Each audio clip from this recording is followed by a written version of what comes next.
It all began not in a corporate boardroom or a government lab, but on the open roads of America. In early 2014, a small team of researchers from West Virginia University, or WVU, embarked on a seemingly straightforward project. Their goal was to study the real-world emissions of modern diesel cars sold in the United States. The International Council on Clean Transportation, or ICCT, had funded their work, hoping to show how advanced German diesel technology was cleaner than ever. They picked 3 vehicles for their study: a Volkswagen Jetta, a Volkswagen Passat, and a BMW X5. The plan was simple.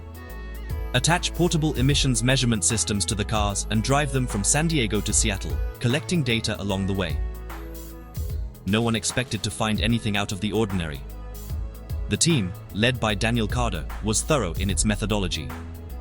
They wanted to capture data that reflected how people actually drive, not just the sanitized conditions of a laboratory test.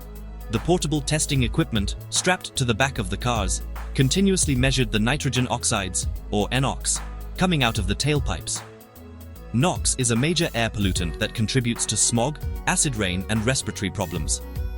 As the researchers drove along highways and through city streets, the devices diligently recorded every puff of exhaust. The initial results that trickled in were puzzling, then alarming. The BMW performed as expected, with its emissions well within the legal limits set by the Environmental Protection Agency, or EPA. The Volkswagens, however, were a different story entirely. The Jetta was spewing out NOx at levels 15 to 35 times higher than the legal standard. The Passat was even worse, emitting pollutants at 5 to 20 times the limit. The researchers were baffled. They checked their equipment, re-ran the tests, and reviewed their data, but the numbers remained stubbornly high. It made no sense.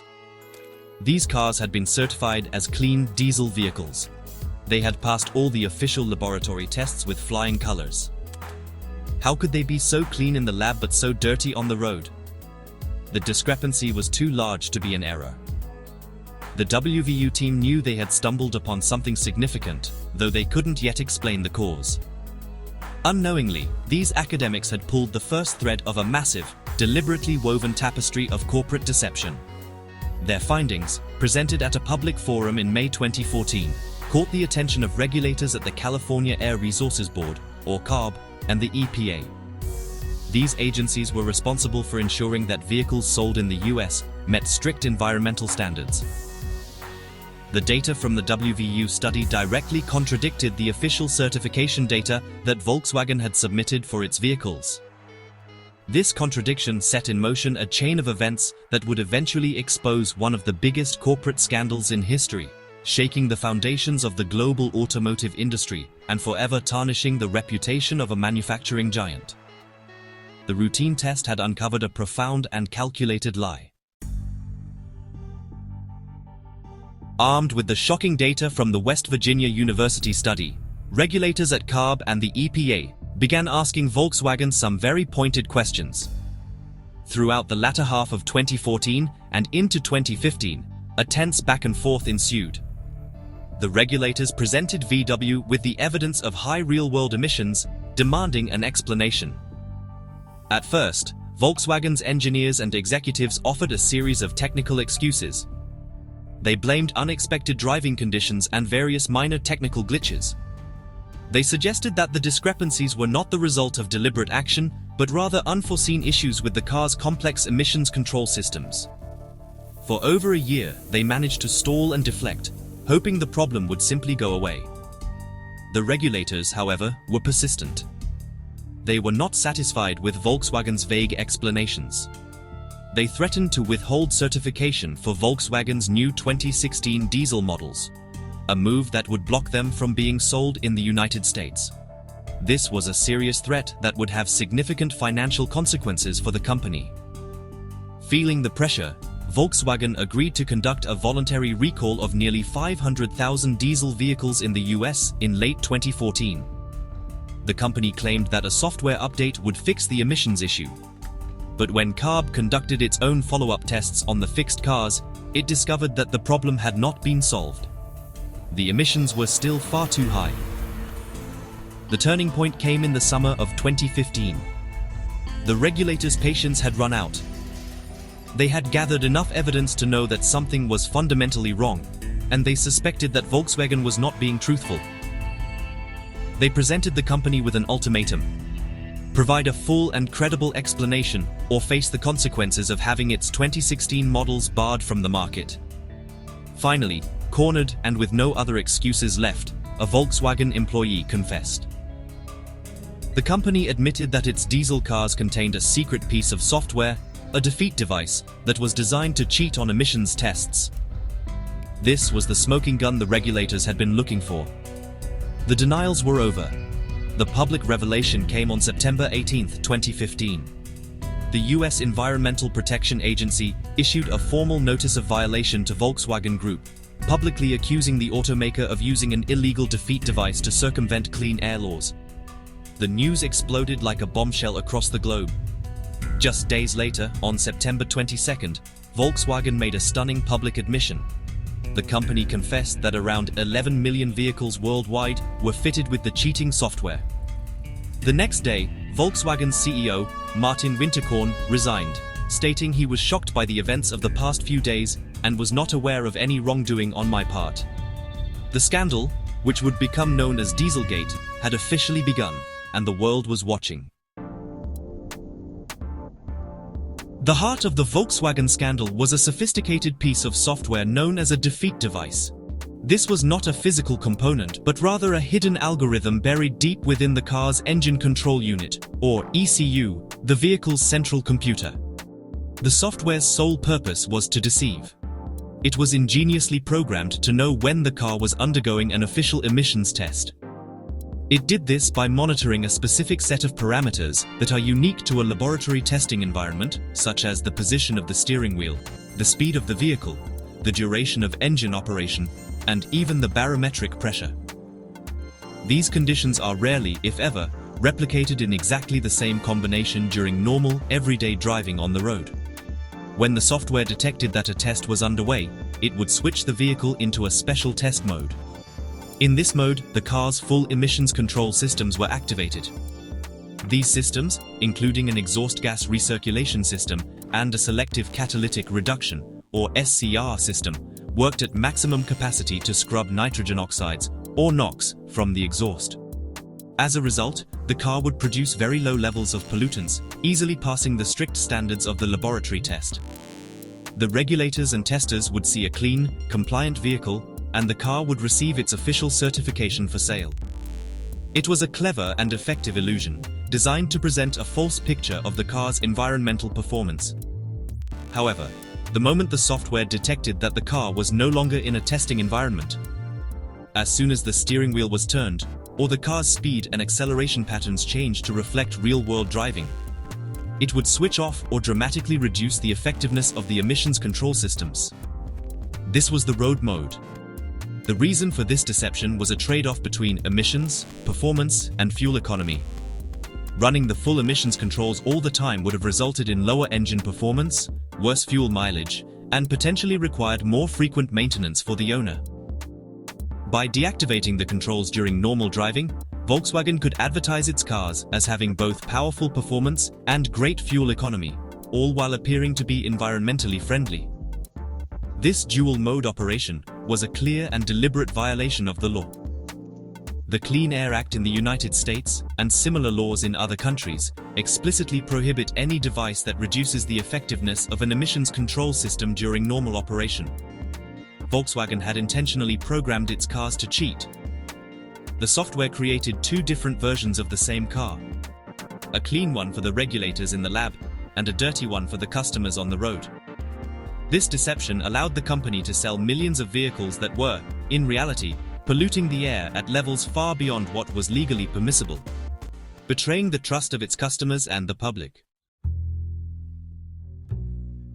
The admission by Volkswagen in September 2015 revealed that the deception was not limited to a few specific models or a single market. The problem was global and staggering in its scale. The company confirmed that the defeat device software had been installed in approximately 11 million vehicles worldwide. This massive number sent shockwaves through the automotive industry and governments around the globe. The scandal primarily involved diesel vehicles sold under the Volkswagen Group's various brand names, including Volkswagen, Audi, Seat, and Škoda. The lie was not confined to a small corner of the company. It was embedded in some of its most popular and best-selling products across multiple brands and continents. The affected vehicles were powered by a specific family of diesel engines, most notably the Type EA 189 engine, which came in 1.6-litre and 2.0-litre versions. These engines were used in a wide array of popular models from model years 2009 through 2015. In the United States, the list of affected cars included the Volkswagen Jetta, Passat, Golf, and Beetle, as well as the Audi A3. These were models that had been heavily marketed for their TDI clean diesel technology, which promised a perfect combination of fuel efficiency, driving pleasure, and environmental responsibility. This marketing now seemed like a cruel joke, as these very cars were the ones polluting the air far more than advertised. The geographic distribution of the affected cars was vast. While the initial discovery was made in the US, which had around 500,000 of the cheating vehicles, the vast majority were in Europe. Germany, Volkswagen's home market, had approximately 2.8 million affected vehicles. The United Kingdom had 1.2 million, France had nearly 1 million, and millions more were spread across other European nations. The scandal also reached markets in Asia, including South Korea and Australia. Suddenly, owners of these popular cars found themselves in possession of vehicles that did not conform to the law and were contributing to far more pollution than they had been led to believe.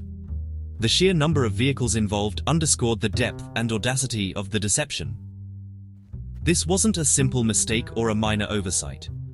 Installing cheating software in 11 million cars required a coordinated, long-term effort involving numerous engineers, software developers, and, as investigations would later reveal, managers who either directed the scheme or knowingly looked the other way. The scale of the problem transformed it from a technical issue into a profound corporate crisis. It meant that Volkswagen would not only face legal and financial repercussions in the US, but would have to deal with angry customers, national regulators, and legal challenges in dozens of countries around the world. The financial consequences for Volkswagen were swift, and, honestly, pretty severe. The cost of the scandal quickly escalated into the tens of billions of dollars, making it one of the most expensive corporate penalties in, well, history. The fines and settlements were spread across multiple jurisdictions, but the largest financial penalties were levied in the United States, where the deception was first uncovered. US authorities pursued both criminal and civil charges against the company. In January 2017, Volkswagen AG pleaded guilty to 3 criminal felony counts, including conspiracy to defraud the United States, obstruction of justice, and importing goods by false statements. As part of this plea, the company agreed to pay a $2.8 billion criminal fine. On top of the criminal fine, Volkswagen faced massive civil penalties. The company reached a landmark settlement with the US Department of Justice, the EPA, and CARB, valued at approximately $14.7 billion.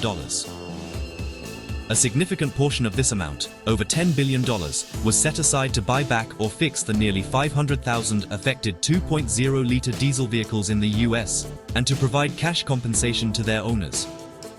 Volkswagen was essentially forced to pay its customers for the deception. The settlement also required Volkswagen to invest $2.7 billion in an environmental remediation trust to fund projects that would reduce nitrogen oxide emissions across the country, directly offsetting the damage caused by its polluting cars. The financial bleeding did not stop there.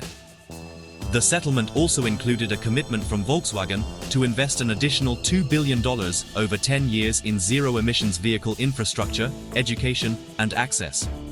This was a forward-looking penalty designed to promote the very technology, electric vehicles, that the company had neglected in favor of its fraudulent clean diesel strategy. Further settlements for the 3.0-litre diesel engines, which were also found to have defeat devices, added billions more to the total cost. Separately, Volkswagen had to settle lawsuits brought by individual US states and car dealers, pushing the total cost in the United States alone well above $25 billion. Beyond the United States, Volkswagen faced a cascade of legal challenges and fines around the world. In Germany, prosecutors fined the company €1 billion in 2018. Its subsidiary brands, Audi and Porsche, were also hit with hundreds of millions of euros in additional fines. The company has been battling thousands of individual and class action lawsuits from consumers and investors across Europe and other parts of the world. By 2020, the total cost of the scandal for Volkswagen, including fines, vehicle refits, buybacks, and legal fees, had surpassed €30 billion, over $35 billion. This staggering figure represents the direct financial price of the company's decision to cheat, a cost that, honestly, continues to impact its bottom line years later. The revelation of the emissions scandal plunged Volkswagen into the deepest crisis in its history. The immediate impact on the company's market value was, honestly, just catastrophic. In the days following the EPA's announcement in September 2015, Volkswagen's stock price plummeted. The company's shares lost more than a third of their value in a single week, wiping out billions of euros in market capitalization. Investors panicked, fearing the enormous fines and the incalculable damage to the company's brand. This financial shock forced Volkswagen to set aside billions of euros to cover the expected costs, leading to its first quarterly loss in 15 years. The financial stability of one of the world's largest automakers was suddenly in question. The damage to Volkswagen's reputation was perhaps even more significant than the financial losses. For decades, Volkswagen had built its brand on trust, reliability, and precision German engineering. The slogan Das Auto, meaning the car, suggested that VW was the definitive automotive company. Now that reputation was in tatters. The company was no longer seen as an emblem of quality, but as a symbol of corporate fraud.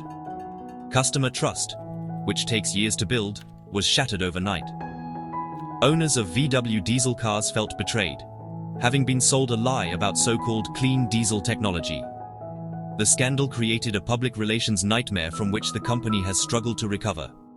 In the wake of the scandal, there was a major shakeup in Volkswagen's leadership. CEO Martin Winterkorn resigned almost immediately, though he denied personal knowledge of the cheating. He was later charged with fraud by prosecutors in both Germany and the United States. Numerous other high-level executives and managers were suspended, fired, or placed under investigation. The crisis exposed a corporate culture at Volkswagen that was often described as arrogant, insular, and ruthless. A culture where pressure to succeed at all costs may have led engineers to resort to cheating rather than admitting failure. The company was forced to look inward and begin the difficult process of changing its internal culture to prevent such a disaster from happening again. The crisis also had a direct impact on sales, particularly of its diesel vehicles. In the months following the scandal, Volkswagen's sales fell sharply in key markets like the United States and Europe. The TDI clean diesel brand, once a key pillar of its marketing strategy, became toxic. Dealerships were stuck with cars they couldn't sell, and the company was forced to halt sales of all new diesel models in the US. This sales slump, combined with the massive fines and recall costs, put immense pressure on the company's operations. Volkswagen was no longer just fighting a legal battle. It was fighting for its very survival and the trust of its customers. The Volkswagen scandal did more than just damage one company. It dealt a devastating blow to the reputation of diesel technology as a whole, especially for passenger cars. For years, European automakers, led by Volkswagen, had heavily promoted clean diesel as a key solution to climate change. They argued that diesel engines, being more fuel efficient than gasoline engines, produced less carbon dioxide, or CO2. Governments across Europe had supported this push with tax incentives, encouraging consumers to buy diesel cars. By 2015, diesel vehicles accounted for more than half of all new car sales in many European countries. Dieselgate exposed the dirty secret behind this strategy.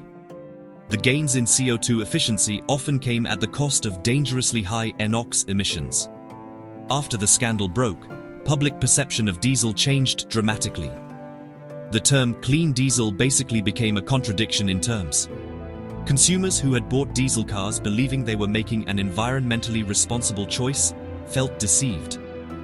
The public learned that the high levels of NOx pollution from diesel cars were a major contributor to urban smog and were linked to thousands of premature deaths each year from respiratory and cardiovascular diseases. This new awareness led to a sharp and sustained decline in the demand for diesel cars. What was once seen as a premium, eco-friendly option was now widely viewed as dirty, obsolete, and based on a lie. Governments and city authorities across Europe reacted swiftly. In the years following the scandal, major cities like Paris, Madrid, Athens, and Mexico City announced plans to ban diesel vehicles from their city centers to combat air pollution. London introduced an ultra-low emission zone that charged older, more polluting diesel cars a daily fee to enter. These regulatory actions further accelerated the decline of diesel. The tax incentives that had once favored diesel were reversed in many countries. The resale value of used diesel cars plummeted, leaving many owners with vehicles that were worth far less than they had anticipated.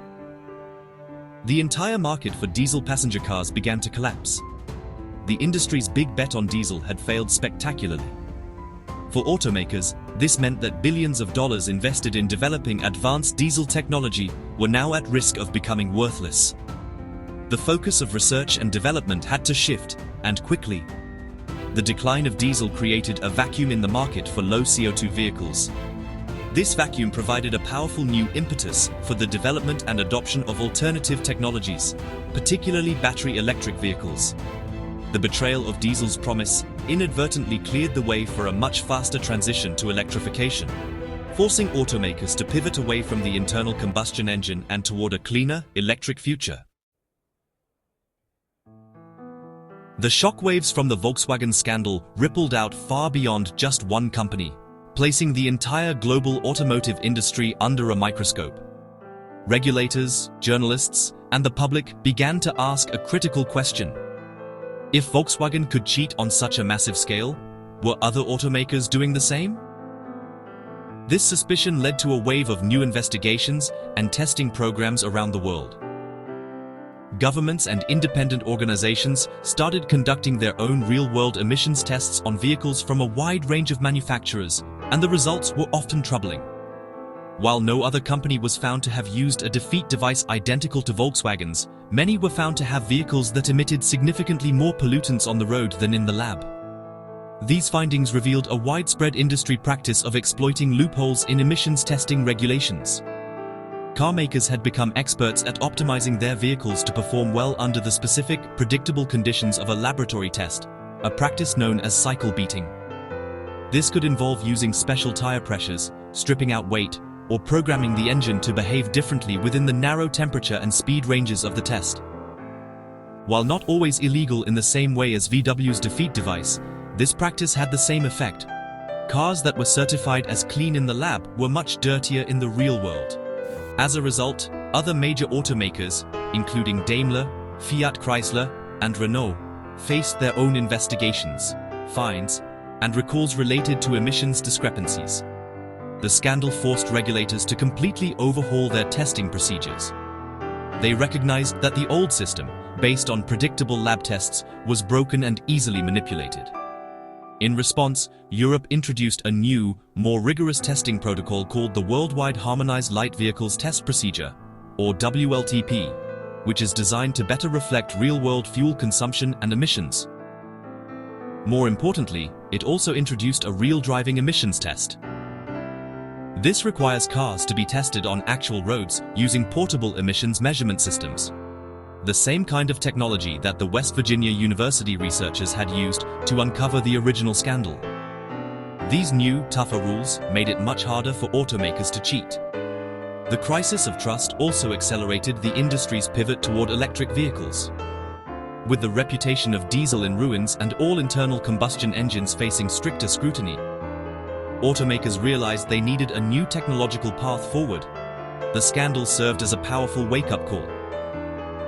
Companies began to pour tens of billions of dollars into the research and development of electric cars and batteries. Volkswagen itself, in a dramatic turnaround, committed to becoming a leader in electrification, pledging to invest huge sums and launch dozens of new EV models. What started as a scandal about diesel deception ultimately became a powerful catalyst, pushing the entire automotive industry to finally embrace the electric revolution. The Volkswagen emissions scandal, or Dieselgate, stands as a landmark event in modern industrial history. It was a story of corporate hubris and deception on an unprecedented scale, but its legacy is one of profound and lasting change.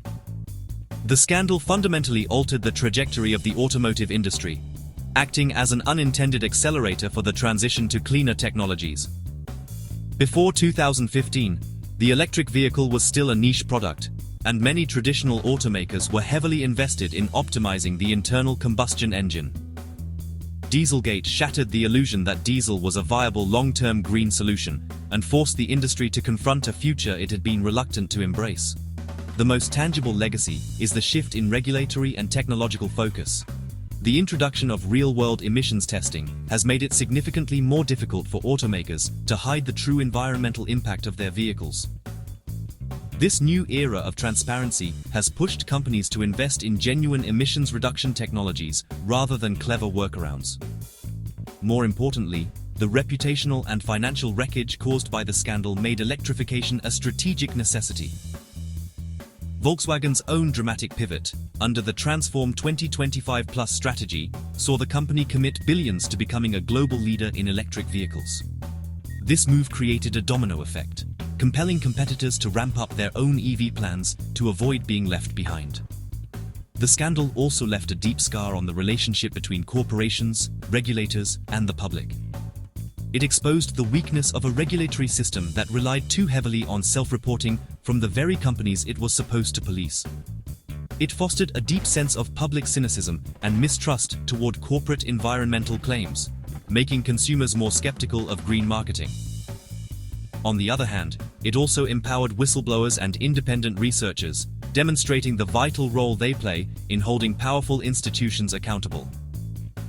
The small team at West Virginia University showed that a few dedicated individuals with the right tools could expose a multi-billion-dollar fraud. Ultimately, the story of Dieselgate is a cautionary tale with a silver lining. It revealed the immense damage that can be done when a corporate culture prioritizes profits and market share above ethics and public health. The price paid by Volkswagen, its customers, and the environment was enormous. Yet, from the ashes of this scandal, a new direction for the automotive industry has emerged. The push toward electrification is now stronger and more urgent than ever before. While born from deceit, the legacy of Dieselgate will be forever linked to the cleaner, quieter, and electric-powered vehicles that are now defining the future of transportation. It was the crisis that, inadvertently, helped clear the air.